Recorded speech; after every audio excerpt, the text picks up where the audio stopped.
Puji Tuhan, jemaat Tuhan yang saya kasihi di dalam Yesus Kristus, situasi yang menyebabkan kita begini. Tapi saya bertekad untuk ikat baik saudara-saudara yang ada di rumah dan mengikuti melalui live streaming, kita akan terus mengembangkan sikap optimis, semangat, dan meyakini bahwa hidup ini ada dalam kendali Tuhan. Bapak Ibu Saudara yang saya kasihi di dalam Tuhan, kita akan segera membacakan beberapa ayat di dalam Alkitab yang akan menjadi dasar renungan kita pada hari ini dalam 2 Korintus pada pasalnya yang ke-10. Sekali lagi 2 Korintus pada pasalnya yang ke-10. Ayat yang ke-4 sampai dengan ayatnya yang ke-5. 2 Korintus pasal 4, pasal 10 maksud saya, ayatnya yang ke-3 lebih baik, sampai dengan ayatnya yang ke-5. Saya berharap saudara telah mendapatkan pasal dan ayat-ayat ini, dan saya mohon kita berdiri menghormati bacaan Alkitab kita. Dan saya juga mengajak kita untuk membaca bersama ayat-ayat yang akan kita renungkan bersama pada pagi ini. Pada hitungan yang ketiga, 1, 2, dan 3. Memang kami masih hidup di dunia, tapi kami tidak berjuang secara duniawi. Karena senjata kami dalam perjuangan bukanlah senjata duniawi, melainkan senjata yang diperlengkapi dengan kuasa Allah untuk meruntuhkan benteng-benteng. Kami mematahkan setiap siasat orang dan merubuhkan setiap kubu yang dibangun oleh keangkuhan manusia untuk menentang pengenalan akan Allah. Kami menawan segala pikiran dan menaklukkannya kepada Kristus. Silakan duduk. Puji Tuhan. Saudara-saudara yang saya kasihi di dalam Tuhan, semua yang terjadi di langit ini ada di bawah kendali dari kekuatan besar yang tidak kelihatan, yang tidak nyata, tidak kasat mata, tetapi itu ada, yaitu kekuatan Allah yang ingin menyelamatkan manusia menuju kepada hidup yang kekal. Yang kedua adalah kekuatan setan yang berusaha untuk menggagalkan rencana Allah supaya manusia tidak datang kepada selamat, dan muara daripada apa yang menjadi tujuan setan, supaya manusia itu akan sengsara, binasa kekal dalam neraka untuk selama-lamanya. Jadi di alam nyata kita melihat ada suatu pergumulan. Dalam terjemahan lain dikatakan pergulatan. Salah satu olahraga yang sangat berat akan ditentukan oleh kesiapan fisik yang prima. Para pegulat harus memiliki kesiapan fisik yang prima, latihan yang baik, menjaga kesehatan yang baik, sangat disiplin, karena memang mereka kekuatan fisik. Dan di dalam terjemahan yang kita sama-sama baca dikatakan bahwa kita ada di dunia. Kita sedang berperang. Dan peperangan ini bukanlah peperangan yang dilakukan secara duniawi, tetapi peperangan yang bersifat rohani. Bukan berperang dan melawan manusia yang terdiri dari darah dan daging, tapi penguasa gelap, penguasa di udara yang berusaha untuk menggagalkan rencana Allah di dalam hidup manusia. Itu sebabnya saudara-saudara kita melihat bagaimana pergumulan manusia, pergulatan manusia, peperangan manusia di dalam menjalani kehidupan. Kita menghadapi persoalan bangsa-bangsa secara di negara kita, bangsa kita, dengan penyebaran COVID-19 yang sangat mencengangkan. Mutasi kemudian membentuk banyak varian, saudara-saudara. Dan yang terakhir saya ada varian baru di Kalimantan Barat. Kemudian para medis berkesimpulan untuk memberi nama happy hypoxia. Artinya penyakit yang terinfeksi dengan COVID dan mati dalam keadaan tertawa, happy. Tawa yang berkelebihan dan kemudian mengembuskan nafas yang terakhir. Ini sangat mencengangkan, sehingga para medis belum sempat mengantisipasi langkah-langkah apa yang harus dilakukan. Dan itu akan berproses terus yang kita tidak pernah tahu. Varian-varian akan dibangun dan ini menjadi pergulatan tidak saja bagi bangsa kita, tapi bagi bangsa-bangsa. Tapi sebenarnya yang dimaksud dengan peperangan rohani tidak saja tentang skala global, dunia dengan segala isinya, tapi dia menyangkut cakupan wilayah yang lebih luas. Karena Alkitab mengatakan dengan penguasa-penguasa udara. Saudara-saudara, bukan saja masalah-masalah manusia di bumi ini, tapi dia bicara tentang cakupan wilayah yang lebih luas di udara, di antariksa, di jagat raya. Bahkan saya cenderung untuk mengatakan bahwa pergumulan yang dihadapi oleh manusia adalah pergumulan yang bersifat semesta. Alam semesta, seluruh ciptaan Allah. Kenapa demikian? Karena memang akibat dari keberdosaan manusia, maka seluruh alam semesta terdampak karenanya. Sehingga Alkitab mengatakan bahwa langit dan bumi yang pertama itu akan lenyap. Lalu aku akan menciptakan langit dan bumi baru. Apakah memang langit dan bumi yang pertama itu tidak baik? Baik. Karena dalam konsep ciptaan Allah, semua yang diciptakan Allah itu baik, dilihat Allah baik. Bahasa Inggris menggunakan kata perfect, sempurna, dan sangat sempurna. Tidak ada yang salah. Di dalam seluruh ciptaan Allah, alam semesta yang dahsyat, yang luar biasa ini, saudara-saudara, menunjukkan dirinya sebagai Allah dan karyanya sebagai Allah.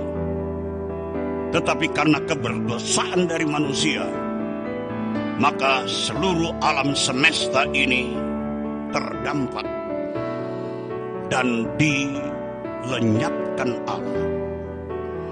Saudara-saudara yang saya kasihi, itu sebabnya saya mau katakan bahwa pergumulan manusia ini tidak saja dalam cakupan global, bangsa kita, bangsa-bangsa, seluruh negara, manusia sebagai penghuni utama di bumi ini, saudara-saudara. Tetapi justru alam semesta terganggu. Saudara-saudara yang saya kasihi di dalam Tuhan, karena ada dua kerajaan yang tidak terlihat secara mata kasat, yang tidak kelihatan, tapi itu ada. Mari kita perhatikan beberapa ayat di dalam Alkitab, di dalam Kolose pada pasalnya yang pertama. Kitab Kolose, Filipi, Kolose pada pasal yang pertama.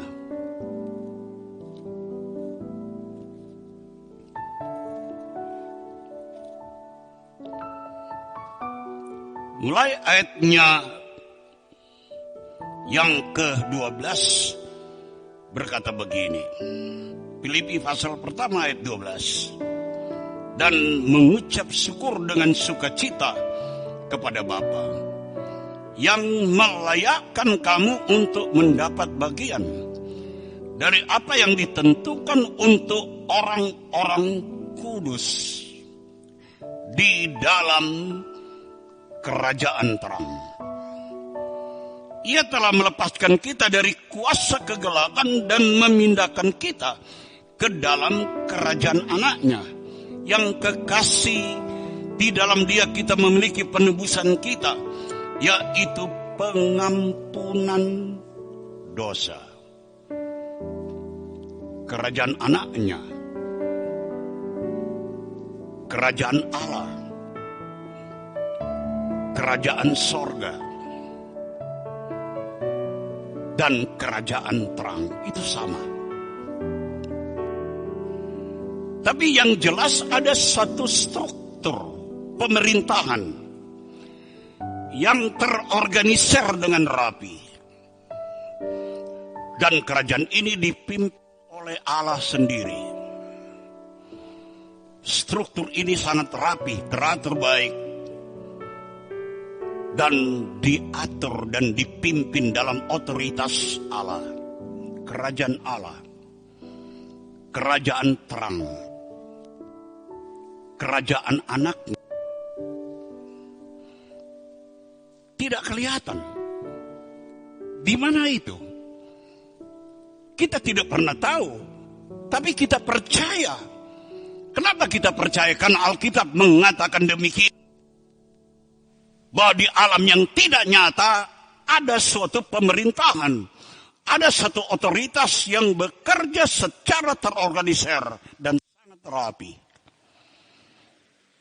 Kerajaan Allah, kerajaan sorga, kerajaan terang, kerajaan anaknya. Tapi di sisi lain,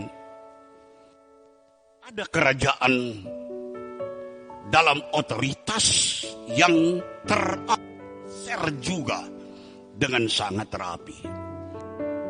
Efesus 6, saudara bisa sistem pemerintahan itu dalam struktur sampai kepada eselon paling bawah. Penguasa-penguasa, pemerintah, dan roh-roh jahat. Itu adalah pemerintahan dalam kerajaan kegelapan. Kita baca dulu Injil Matius pasalnya yang ke-12.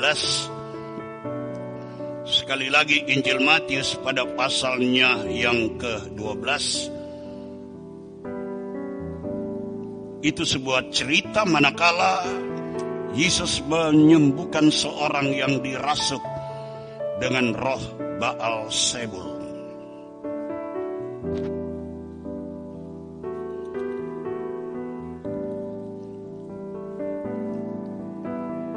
Dari ayat 22 kita bisa baca keseluruhan Tapi saya hanya baca beberapa ayat dan berkata begini. Matius 12. Kemudian dia bala kepada seorang yang kerasukan setan.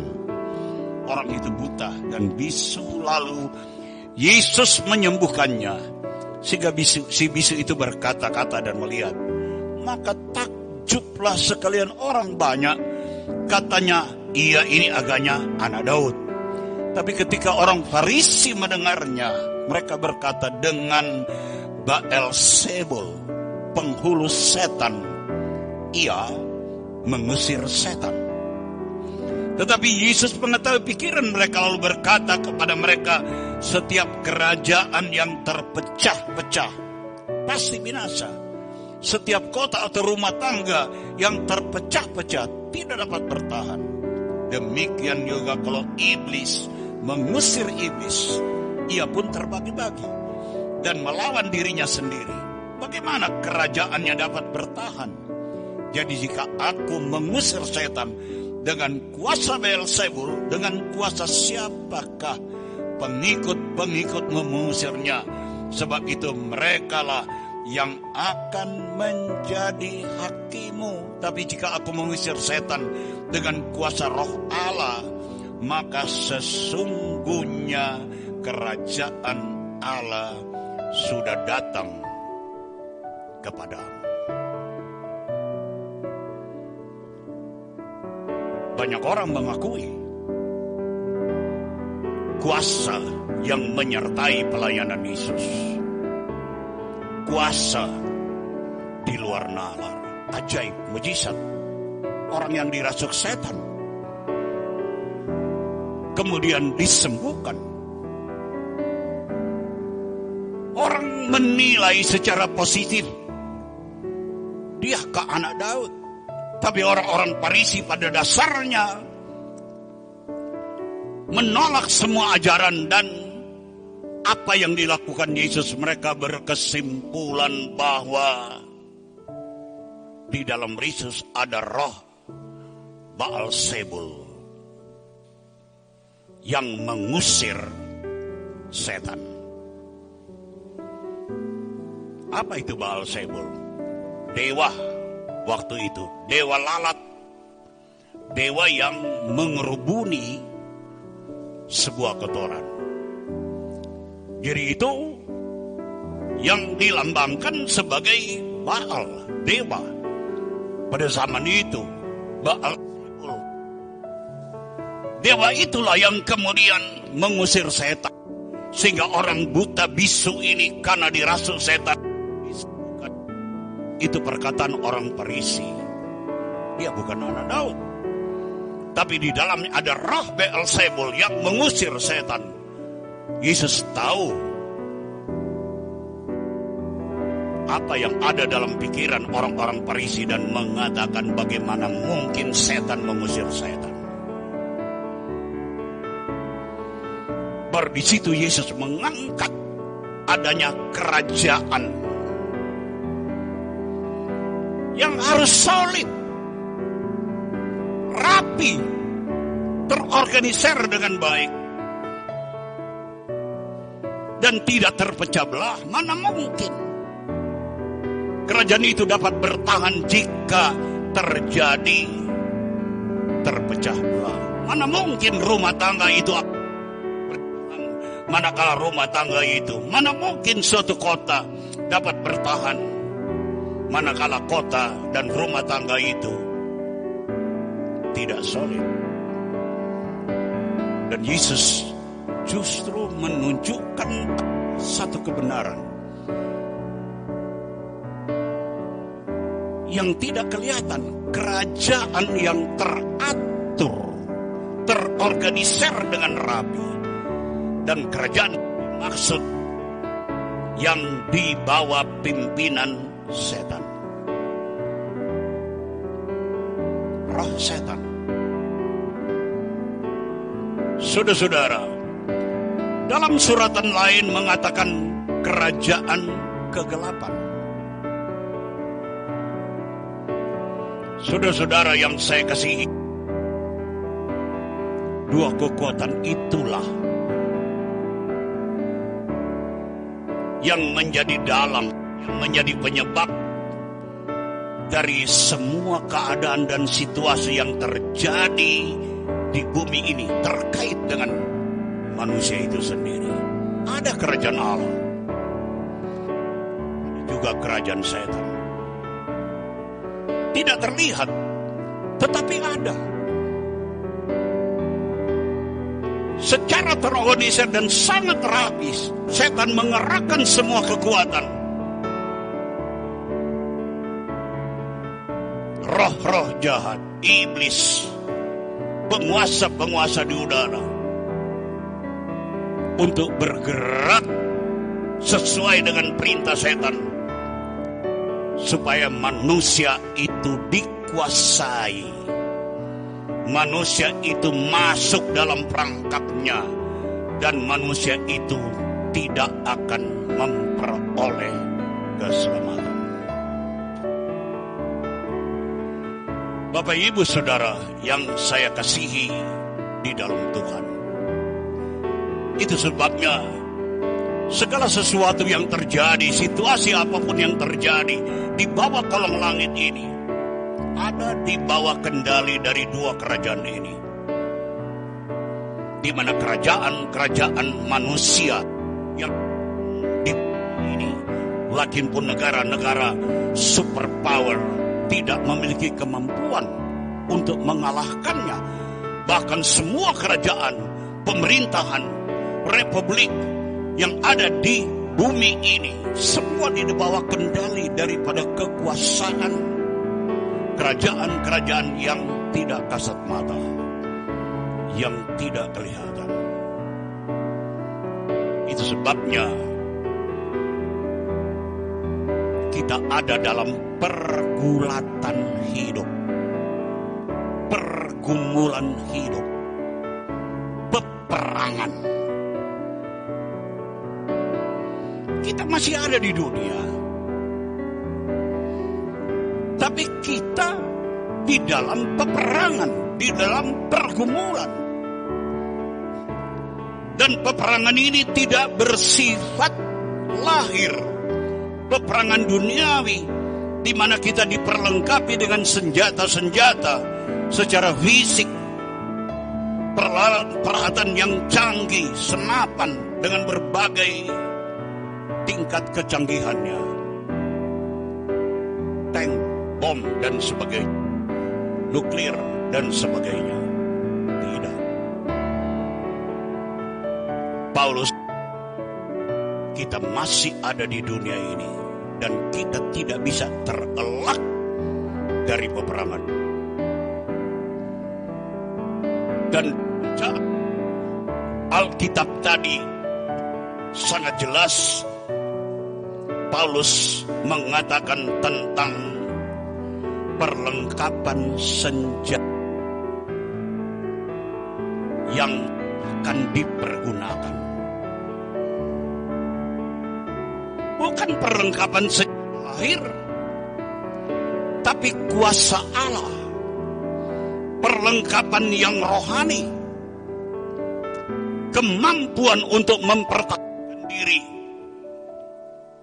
Dalam kitab Efesus yang ke-6 sangat jelas bagaimana kita dianjurkan untuk menjadi kuat di dalam Tuhan dengan memperlengkapi diri kita dengan perlengkapan senjata yang rohani. Perisai iman, kasut keselamatan, ketopong keselamatan, kasut pemberitaan Injil, ketopong keselamatan, baju sirah, ikat pinggang kebenaran, dan kemudian pedang roh. Efesus pasal 6 kita dianjurkan untuk memperlengkapi, mempersenjatai hidup kita dengan perlengkapan senjata Allah. Tapi perlengkapan yang dimaksud adalah perlengkapan senjata untuk mempertahankan diri. Pakai baju sirah, baju besi, pakai ketopong keselamatan, pakai ikat pinggang kebenaran, kasut pemberitaan Injil. Dari 6 perlengkapan mempertahankan diri yang dianjurkan supaya gereja memiliki, hanya ada 1 perlengkapan perang untuk menyerang, yaitu pedang roh. Tapi sejauh mana pedang itu akan, jika musuh itu ada di depan kita, maka dengan mudah kita menggunakan pedang roh itu kemudian mengalahkan musuh kita dengan mudah. Saudara-saudara, artinya gereja dipersiapkan untuk memperlengkapi diri. Gereja dipersiapkan untuk mempertahankan diri. Artinya kita diajarkan oleh firman Allah sikap defense, sikap mempertahankan diri. Dengan iman kita, dengan keyakinan tentang keselamatan yang Tuhan janjikan kepada kita, sehingga kita tidak akan goyah. Dengan pedang roh, saudara-saudara yang saya kasihi di dalam Tuhan, gereja memiliki persepsi yang salah bahwa kehadiran gereja di muka bumi ini hanya untuk mempertahankan diri, sehingga kita terbelenggu dengan sikap defensif ini. Kita terjebak dengan pemahaman yang keliru ini. Padahal sebenarnya konsep Allah untuk membangun gereja tidak sebatas untuk mempertahankan diri dari serangan-serangan dari panah api kuasa kegelapan. Tidak heran banyak mengeluh, khawatir, kecewa. Dari mana celah setan akan menyerang kita. Terus kita dibombar dengan bangga kita mempertahankan diri, saudara-saudara. Tapi kita menjadi pusat dari kuasa kegelapan, dan banyak kali orang Kristen kalah karena kita membuka diri terhadap serangan dengan konsep yang keliru, yaitu mempertahankan diri dengan kelengkapan senjata Allah. Padahal konsep Allah tidak demikian bagi gereja. Injil Matius pasal 16 pada ayatnya yang ke-18, dia berkata begini. Injil Matius pasal 16 ayat 18. Dan aku pun berkata kepadamu, engkau adalah Petrus, dan di atas batu karang ini aku akan mendirikan jemaatku, dan alam maut tidak akan menguasainya. Yesus bicara tentang konsep gereja. Dalam bahasa Inggris tidak menyebut jemaat, tapi church, gereja, komunitas. Tapi terjemahan Indonesia jemaat, tetapi semuanya church, gereja. Dan aku akan mendirikan, membangun, mempersiapkan, memperlengkapi gereja. Gereja harus dibangun. Bukan hanya sekedar fisiknya, tapi rohani dari gereja itu harus dibangun. Konsep mempertahankan diri, defensif dari serangan-serangan musuh. Itu sebenarnya aku mendirikan gerejaku membangun gerejaku, memperlengkapi gerejamu, mempersiapkan gerejaku dengan apa? Dengan senjata-senjata pertahanan. Tapi tidak berhenti saja di situ. Tapi bagian akhir dari ayat ini dengan jelas mengatakan, dan dua hal yang terpisah. Kata dan adalah kata penghubung dari dua keadaan yang berbeda. Aku akan mendirikan jemaatku, itu yang pertama. Dan yang kedua, alam maut tidak akan menguasainya. Bahasa Inggris menggunakan istilah and. Dan the gates to hell. Gates dalam pengertian jamak, pintu-pintu, bukan cuma gate, tapi gates pakai S, jamak. To hell, neraka. Artinya alam atau neraka, pintu-pintu gerbang neraka akan oleh gereja, dikalahkan. Artinya ada konsep ofensif, penyerangan, bukan hanya sekedar mendirikan, membangun, memperlengkapi supaya gereja itu kuat dan kokoh dari setiap serangan. Tapi kita dipanggil juga untuk keluar dan mengadakan suatu penyerangan. Gereja mempersiapkan diri, bangun dirinya, memperlengkapi dirinya supaya dia kuat dengan senjata-senjata rohani. Tapi kadangkala kalau konsep pikiran ini yang keliru ini akan selalu menjadi dasar dari pemikiran gereja, maka kita satu kali kelak akan kebobolan dari sebegitu banyak serangan. Kita dibombardir dengan beragam masalah. Kita dibombardir dengan kekhawatiran, dengan kekecewaan, dengan begitu banyak masalah dan problem, saudara-saudara. Karena itu senjata yang selalu menjadi unggulan dari setan untuk menghancurkan gereja itu sendiri. Sekuat apapun pertahanan kita, itu pasti akan kebobolan. Kita sekarang sedang euforia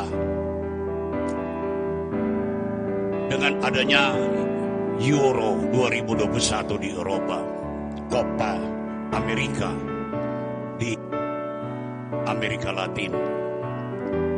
Dua kekuatan persepak bolaan di dunia ini. Dan pernah suatu ada orang bertanya kepada seorang pelatih Italia yang sangat terkenal dengan sistem pertahanan yang ketat waktu itu. Saya kira anak saya pasti tahu karena dia penggemar Italia. Saudara-saudara, saya tidak tahu besok kita atau tidak. Tapi dilihat saja, kalau dia kecewa pasti kalah. Karena saya jarang nonton, karena terlalu pagi untuk menonton itu. Walaupun saya suka nonton sepak bola, tapi anak-anak saya itu umumnya tahu. Sudah-sudah, jadi kelihatan kalau kecewa pasti kalah, kalau senang pasti menang. Sudah-sudah. Tapi ada seorang pelatih terkenal mengatakan bahwa pertahanan yang sebaik-baiknya adalah menyerang. Begitu pula seorang Panglima Perang Prancis mengatakan dalam Perang Dunia Kedua, pertahanan yang sebaik-baiknya adalah menyerang. Sehebat-hebatnya pertahanan pasti akan kalah. Dan gereja tidak hanya diperlengkapi dengan kemampuan untuk bertahan, memperlengkapi diri dengan senjata-senjata rohani, tapi gereja diperlengkapi juga dengan kemampuan untuk mengadakan penyerangan. Sehingga pintu-pintu gerbang neraka tidak menguasainya. Artinya kita menang. Kita mengalahkan itu. Dalam terjemahan asli dari Alkitab kita, kata to hell, kata alam maut, diterjemahkan dengan istilah Hades. Apa itu Hades? Alam yang tidak nyata, sesuatu yang tidak kelihatan, sesuatu tidak kasat mata. Itu artinya Hades. Suatu kekuatan yang tidak terlihat tapi ada. Itu sebabnya Paulus mengatakan kita masih ada di dunia ini, tapi kita tidak akan mengadakan perlawanan, peperangan, pergumulan, pergulatan secara duniawi. Karena peperangan ini adalah peperangan yang bersifat rohani, di dalam alam roh. Tapi firman Allah dengan tegas mengatakan memperlengkapi, mendirikan jemaat, dan kemudian keluar untuk mengadakan penyerangan. Sehingga semuanya yang ada dalam pikiran setan, apalagi yang akan dilakukan oleh gereja. Karena kita mengadakan suatu serbuan frontal, bukan sebaliknya. Apalagi yang akan dilakukan oleh setan untuk menyerang penyakit, kesusahan, tantangan, persoalan. Saudara-saudara, kita dibebani dengan hal-hal itu karena konsep pikir kita salah, bahwa kita hanya mempertahankan diri dan setan ada dalam pihak untuk selalu menyerang. Tidak heran banyak orang Kristen kalah dalam pergumulan ini. Tapi seharusnya kita sadar bahwa Allah tidak saja ingin mendirikan jemaatku, tapi alam maut tidak akan menguasainya. Itu yang ditegaskan oleh Rasul Paulus di dalam 2 Korintus pasal 10 tadi. Dan saya ingin menegaskan pada ayat-ayat ini untuk kita memahami tentang Allah dalam rencananya terhadap kita, terhadap gereja. Sekali lagi saya baca, memang kami masih hidup di dunia, tapi kami tidak berjuang secara duniawi. Karena senjata kami dalam perjuangan bukanlah senjata duniawi, melainkan senjata yang diperlengkapi dengan kuasa Allah yang sanggup untuk meruntuhkan benteng-benteng. Jadi bukan hanya konsep mempertahankan diri. Senjata kita bukan senjata duniawi. Peperangan ini bukan peperangan duniawi, tapi peperangan ini adalah peperangan di mana kita dipersenjatai, diperlengkapi dengan kuasa Allah. Kuasa Allah ini yang memampukan kita untuk meruntuhkan benteng-benteng pertahanan musuh. Keluar dan menyerang. Sekali lagi, gereja tidak hanya memperlengkapi diri untuk mempertahankan diri, tapi keluar dan menyerang. Saudara-saudara, supaya kubu-kubu pertahanan, benteng-benteng pertahanan musuh itu diruntuhkan dengan kuasa Allah. Sama persis dengan apa yang Yesus katakan bahwa kuasa neraka, alam maut, the gate of hell to hell, tidak akan dapat menguasai kita yang akan menjadi penginisiatif untuk mengadakan terus penyerangan, sehingga setan akan kewalahan. Dari sisi mana lagi beta akan mendapatkan serangan? Mari kita balikkan keadaan. Bukan keadaan terbalik, kita pada posisi diserang terus, dengan bertahan terus. Tapi sebenarnya Alkitab mengatakan bahwa kita harus memperlengkapi, mempersiapkan diri kita dengan kekuatan Allah, dengan kuasa Allah. Untuk apa? Untuk meruntuhkan benteng-benteng pertahanan musuh. Sehingga akhirnya setan kewalahan dan justru berbalik bertanya, dari sisi mana lagi saya akan diserang. Mari kita balikkan keadaan. Kita adalah pahlawan-pahlawan Tuhan. Mari bangkit. Kita sedang menghadapi satu situasi di mana dunia, kemampuan dunia menjadi sangat terhambat.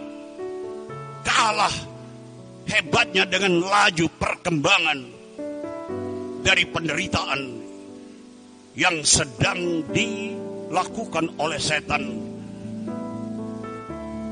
dengan wabah penyakit, dengan kesusahan-kesusahan penderitaan yang lain. Saudara-saudara, kita merasa tertekan.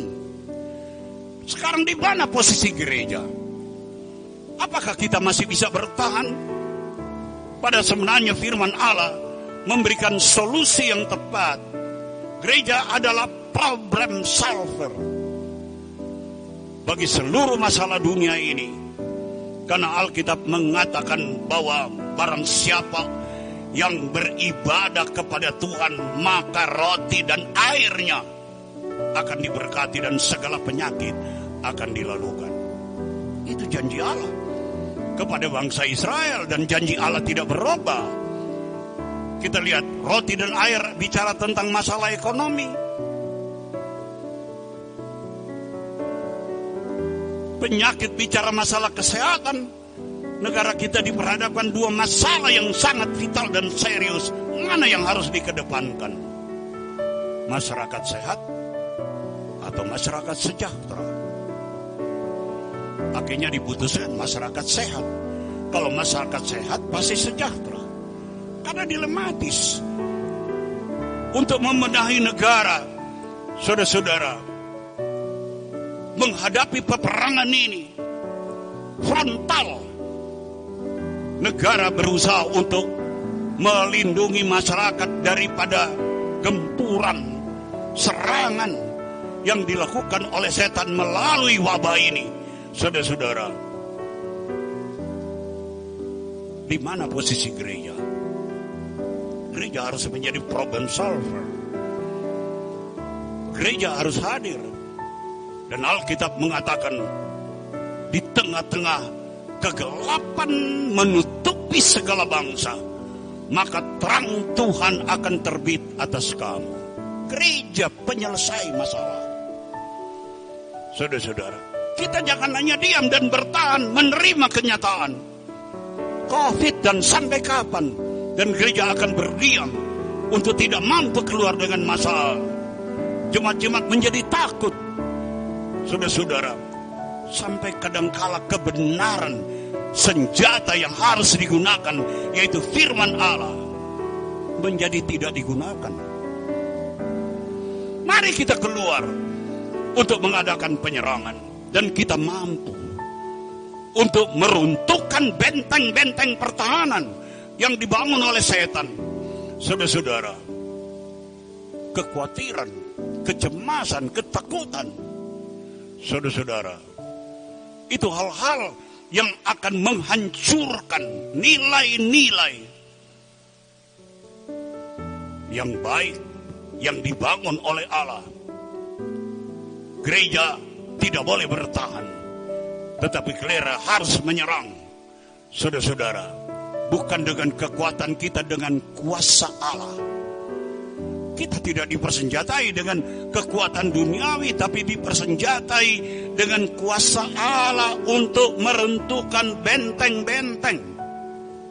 Ayat selanjutnya, kami mematahkan setiap siasat orang dan merubuhkan setiap kubu yang dibangun oleh keangkuhan manusia untuk menentang pengenalan akan Allah. Kami menawan segala pikiran dan menaklukkannya kepada Kristus. Ada 3 hal yang menarik di sini yang perlu saya angkat untuk menjelaskan tentang medan pertempuran. Kita tahu bahwa kita sedang menghadapi peperangan dan pergumulan. Dan gereja tidak boleh hanya mempertahankan diri. Kita harus siap untuk melawan. Siap untuk meruntuhkan benteng-benteng. Kita harus keluar untuk mengadakan penyerangan. Bukan dengan kekuatan kita, dengan kuasa Allah. Gereja harus menjadi berkat. Gereja harus menghidupi. Gereja harus menjadi terang. Gereja harus menggarami dunia ini. Itu posisi dan fungsi gereja yang harus konkret dinyatakan, saudara-saudara, untuk kita merebut jiwa-jiwa yang sedang tertawan. Dan firman Allah mengatakan oleh siasat, oleh pengenalan, terjemahan lain mengatakan pengetahuan. Yang ketiga, pikiran. Kalau kita bicara siasat, kita bicara pengenalan, kita bicara pengetahuan, kita bicara pikiran, maka Anda harus tahu bahwa benteng-benteng pertahanan yang dibangun setan bukan di wilayah lain, tapi di pikiranmu. Setan membangun benteng-benteng di dalam pikiran manusia dengan siasat supaya kita menolak kebenaran Allah, supaya kita tertawan, bukan menjadi benar, jadi budak pikiran kita, logika kita.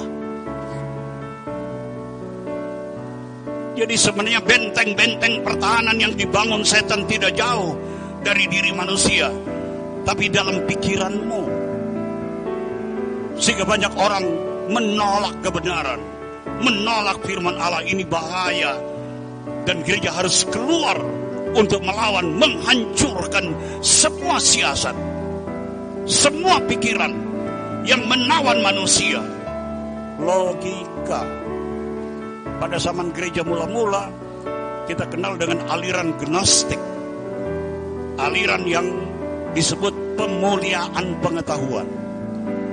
Waktu itu luar biasa. Apalagi datang dari Yunani.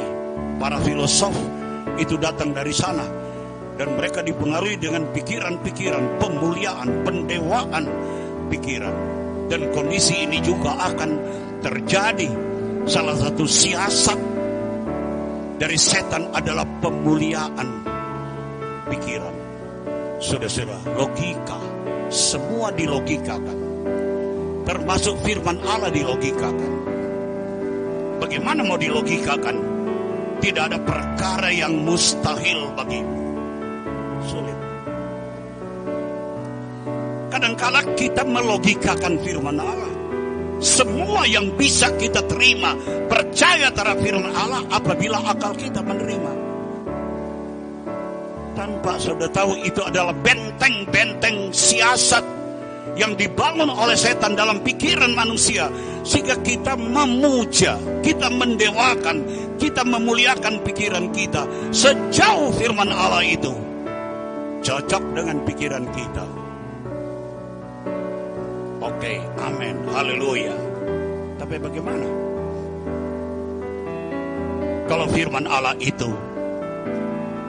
bertentangan dengan pikiran kita? terlebih berkat memberi dari menerima. Sulit untuk kita katakan ya.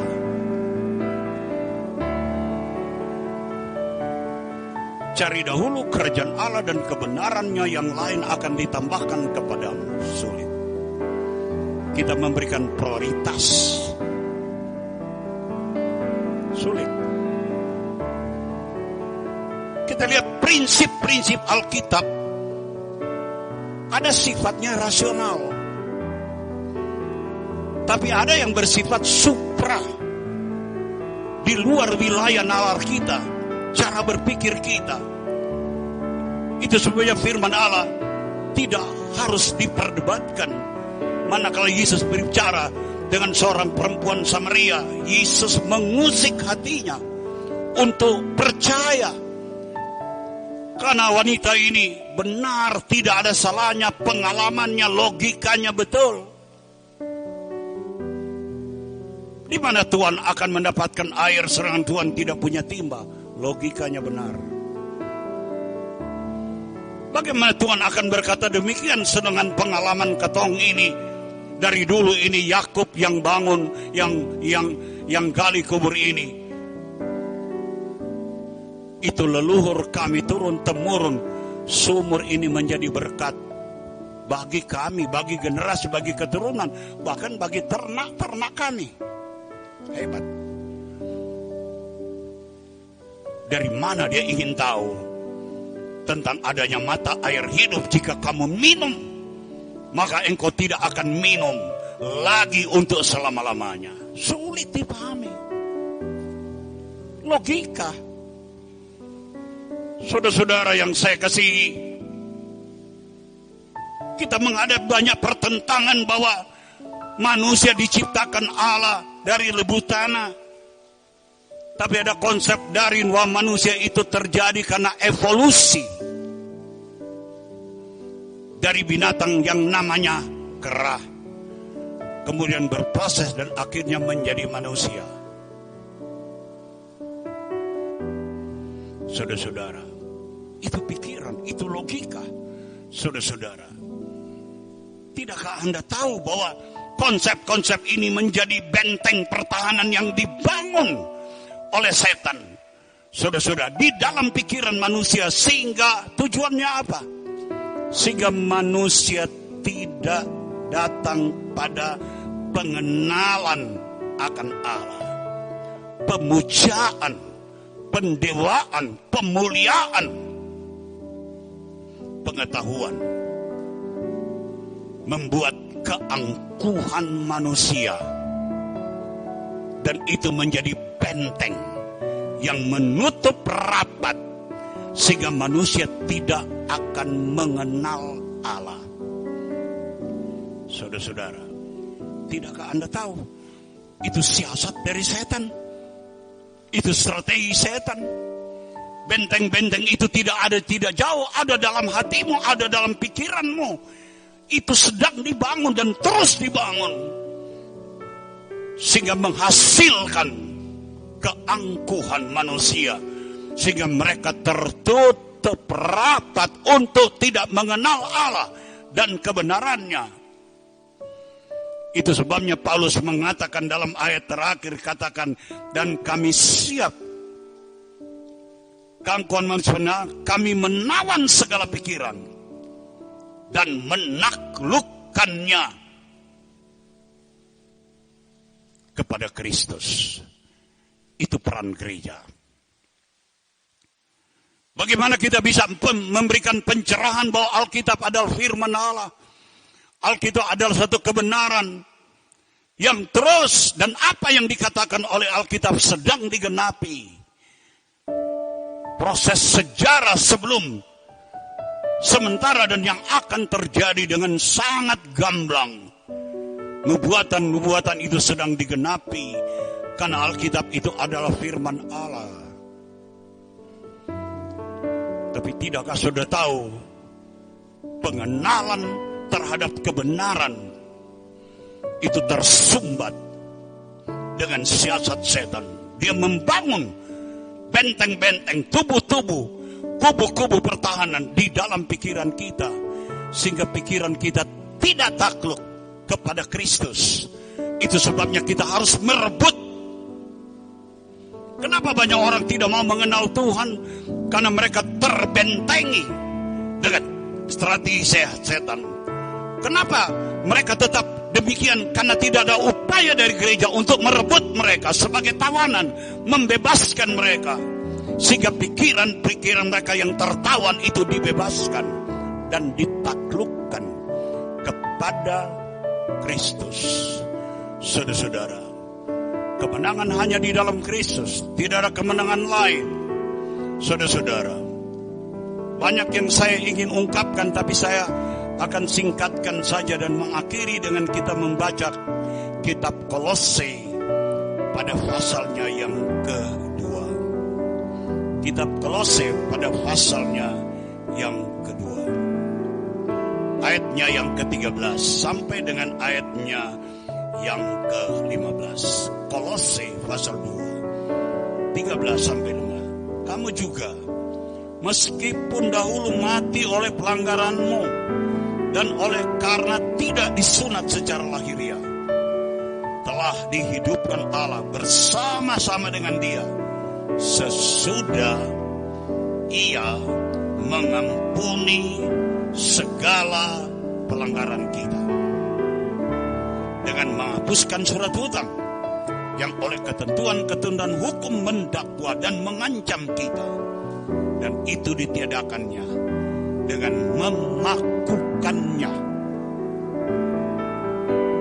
pada kayu salib. Ia telah melucuci pemerintahan dan penguasa-penguasa, dan menjadikan mereka tontonan umum dalam kemenangannya atas mereka. Minggu kemarin saya bicara tentang 3 kelompok manusia di sekitar salib Tuhan. Dan hari ini ada kabar baik, kabar sukacita. Dan ini harus ada dalam pikiran kita. Yang pertama, Yesus telah mengampuni dosa dan kesalahan-kesalahan kita. Itu jelas. Yesus telah mengampuni dosa dan kesalahan-kesalahan kita. Pertama. Yang kedua, Dia telah membayar surat hutang, sehingga tidak ada lagi ketentuan-ketentuan hukum yang akan mendakwamu, menyalahkanmu, sehingga Anda berada pada posisi rasa bersalah. Dan semua kenyataan ini telah dipakukannya di kayu salib. Dan yang ketiga, Ia telah melucuti pemerintah-pemerintah dan penguasa-penguasa, dan menjadikan mereka tontonan umum dalam kemenangannya atas mereka. Ada 3 hal yang dikerjakan di salib. Yang pertama, mengampuni dosamu, mengampuni segala pelanggaranmu. Yesus disalib, dosamu diampuni, pelanggaranmu diampuni. Yesus disalib membayar hutangmu. Anda bukan hanya sekedar sampai hari ini digadaikan, lunas, terbayar, kontan, cash. Nggak ada yang kredit.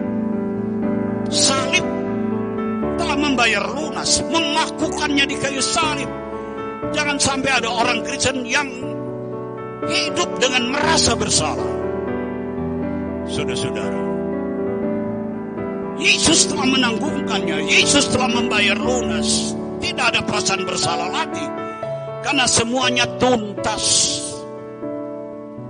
Dan yang ketiga, ada proklamasi gencatan senjata yang dilakukan oleh Yesus di salib, yaitu semua senjata dari penguasa-penguasa, pemerintah-pemerintah. Yang dimaksud di sini adalah penguasa-penguasa udara, pemerintah-pemerintah udara, yaitu pengaruh dari setan itu sudah dilucuti. Sehingga ada senjata lagi. Salib telah melucuti semua senjata yang dimiliki oleh setan dan pengikut-pengikutnya. Terjadi gencatan senjata sepihak, dan salib adalah pemenang. Ia telah melucuti senjata-senjata dari iblis, dari pemerintahannya, dari otoritasnya. Jadi kalau Tuhan membuka mata kita untuk melihat bahwa sebenarnya apa yang kita takuti tentang iblis, iblis hanya dengan mukanya yang serem, tapi senjata-senjatanya telah terlucuti. Sehingga sekarang setan itu menjadi tontonan kita. Singa yang tidak bertaring. Saudara-saudara, adakah saudara mau memanfaatkan, memiliki pencerahan tentang kuasa salib itu dan memahami tentang apa yang dilakukan oleh Yesus di kayu salib? Dosamu telah diampuni. Kalau setan mengatakan kamu berdosa, bilang sama setan, darah Yesus telah mengampuni, darah Yesus telah menyucikan dosa-dosaku. Dan mungkin saudara kata, kemudian setan mengatakan bahwa kamu itu berhutang, bilang sama setan bahwa hutangku telah terbayar lunas, dan itu telah dipakukan di kayu salib. Tidak ada rasa bersalah yang tertinggal di dalam diri kita, menjadi orang percaya. Dan kita harus tahu sebenarnya keadaan dari setan itu seperti macan ombak, karena salib telah melucuti semua senjata-senjata yang dimiliki oleh setan. Kemudian setan sekarang menjadi tontonan kita, menjadi makhluk yang mengerikan tapi tidak memiliki kemampuan. Kenapa gereja diam dan tidak mengadakan penyelaman? Haleluya, haleluya. Situasi ini adalah kesempatan, momen dari gereja untuk kita bersaksi kepada orang lain bahwa hanya di dalam Yesus ada perlindungan, hanya di dalam Yesus ada pengampunan, hanya dalam Yesus tidak ada rasa bersalah tuntas. Hanya di dalam Yesus kita memperoleh kemenangan, karena kuasa-kuasa perlengkapan senjata setan telah terlucuti menjadi tontonan. Haleluya, haleluya, haleluya. Mari kita menyadari bahwa kita adalah pemenang. Gereja tidak hanya mempertahankan diri sehebat apapun pertahanan, kalau selalu dibombardir dengan serangan-serangan pasti akan jebol. Tapi kita justru harus membalikkan keadaan, keluar dan menyerang. Ambil jiwa-jiwa, tangkap mereka, selamatkan mereka, sehingga mereka percaya kepada Tuhan. Keluar, bebaskan mereka dari tawanan-tawanan setan, pikiran-pikiran yang menyesatkan, benteng-benteng untuk pengenalan terhadap Allah kita terobos. Gereja menjadi pemenang. Haleluya. Karena kita percaya kuasa salib adalah kuasa yang sempurna, yang utuh selama-lamanya, tidak berubah, kekal selama-lamanya, dulu, sekarang, sampai selama-lamanya. Dia tidak berubah. Inilah situasi dan momen yang harus kita gunakan. Saudara-saudara, keluar dan menangkan jiwa bagi Allah. Keluar dan kita mengadakan serbuan dan penyerangan. Jangan takut. Haleluya.